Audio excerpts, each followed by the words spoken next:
We have to stop normalizing abusive behavior in our family systems.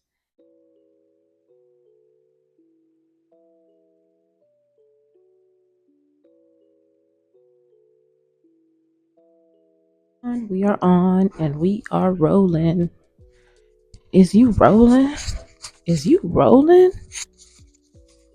I might be. I might be. Okay, we're going to do a make art with me and attempt to talk about this really deep topic that I think I'm ready to explore because I feel as though so often, okay, ADHD, rewire, reboot. There's so many things that I have to say. Like, let me just start by saying that I talk to myself on a daily basis. Judge me if you want to. So many conversations that I have with myself that I'm just like, oh my gosh, this needs to be a conversation amongst the masses, amongst the people, amongst the folks. And I want to talk about this topic. But first, I'm going to show y'all my pieces. So some of y'all have been seeing that I've been working on this clay sculpture. And I scrapped that one because I didn't like how it was looking. It looked too controlled. And anybody who's an artist will know what I mean by that. It just looked too controlled. It looked too put together. And I'm realizing I'm a bit rusty. I've kind of been out of it, so I'm a bit rusty. So I decided to start making um, these incense burners that are ocean inspired. And so here's the first one. I'm gonna, of course, smooth it out. See? I'm gonna smooth it out at some point, but I just want to get the basic look down. And then, well, actually, that's the second one I made. This is the first one I made, and this one has the little cone in the middle. And then here's the third one that kind of make look like a conch shell. So as you can see, well, not a conch, a clam shell.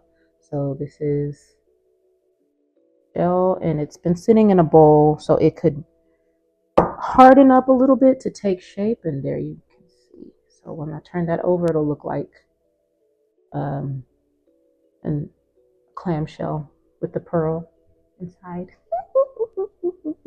So, all right, whimsy aside, because we always leave room for whimsy, I want to talk about something that has been plaguing me for a while. And it's how much we allow abuse in our family systems. We have to stop normalizing abusive behavior in our family systems.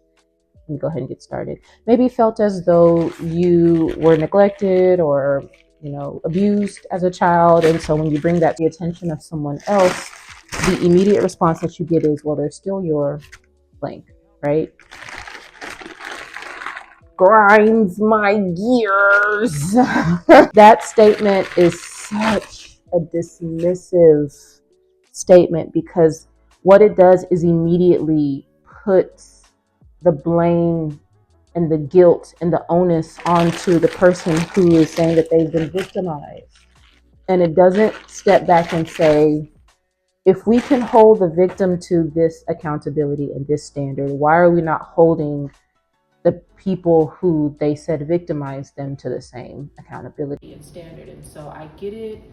A lot of us have parents who sacrificed and who did all these things for us, and we have caregivers and family members who we feel like, have done so much for us, but at the expense of our mental health, at the expense of feeling like we now have to heal from them in adulthood. So we have to stop normalizing abuse in the family system. Let me just talk about my story. And I'm always debating on how much I want to speak on certain things. One, because I don't, I know that I have family members who are watching, and there's always a part of me that feels like I don't want to make them look bad, or it's that shame. And to a certain degree, it's like, I don't want that, but at the same time, sometimes you really do have to tell your story. And I'm always cautious of how much I want to talk about it and how much I want to just keep to myself. So I talk about this in my book as well. So I'm not I'm not ashamed to say it on camera, but I grew up in a home where I witnessed a lot of abuse in the house. Domestic violence, emotional abuse, sometimes financial abuse.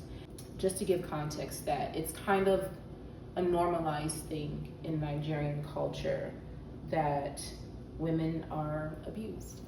And as much as I know that that's not okay, even growing up as a little girl, I could recognize like, hey, this doesn't feel good. It doesn't feel good to feel this tension between my parents all the time. It doesn't feel good to watch them fight. It doesn't feel good to like be in the middle and feel like I have to pick sides. It doesn't feel good. However, what happens is our subconscious minds are so much stronger than our conscious minds.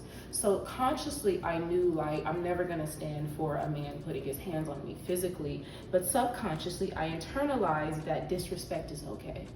And so that got me in a lot of situations where I felt like because they were talking down to me or they were yelling at me or speaking harshly to me that, okay, maybe I should just tough it up and like take it. Abuse also comes in a form of like keeping people quiet, right? And that was a big thing in our family too, is like we presented everything really well on the outside, but it was kind of like we got in trouble when we talked about it to the outside world. And that kind of encouraged me and taught me how to just keep quiet about abuse. Oh, am I getting emotional? Okay. Consciously, my conscious mind knew that this behavior was not okay, and I did not want to tolerate this. Subconsciously, I normalized it. My body became so desensitized to what I was seeing and what I was feeling on a regular basis that it started to just kind of numb all of those sensations out. What I'm learning in this day and age at 34 is one, learning how to just reconnecting with my body again, and then also learning how to speak up against abuse in families.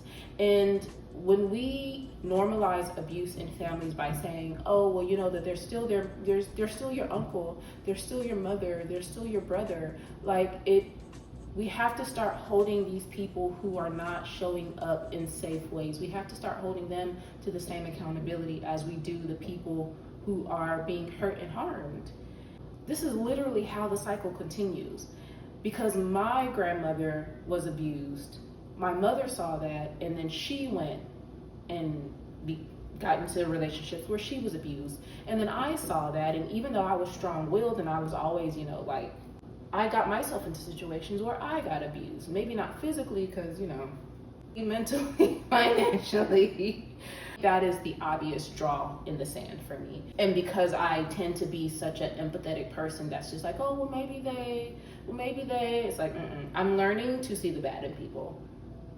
I'm learning how to just see what people are showing me, rock with that, and move on, or move accordingly. You know what I mean? So all of that to say, I want to just address the fact that we have normalized abuse in the Black family so heavily that it is literally, it's hurting us.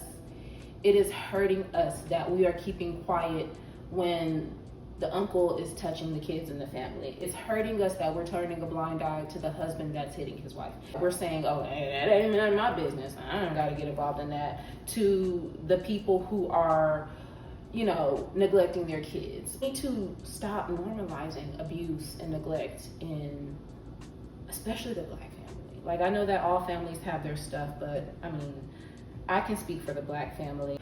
And then they have children, and then those children see the tension between them, and then those children grow up and repeat the same cycle, and then it just becomes this thing where it's like a constant generational trauma.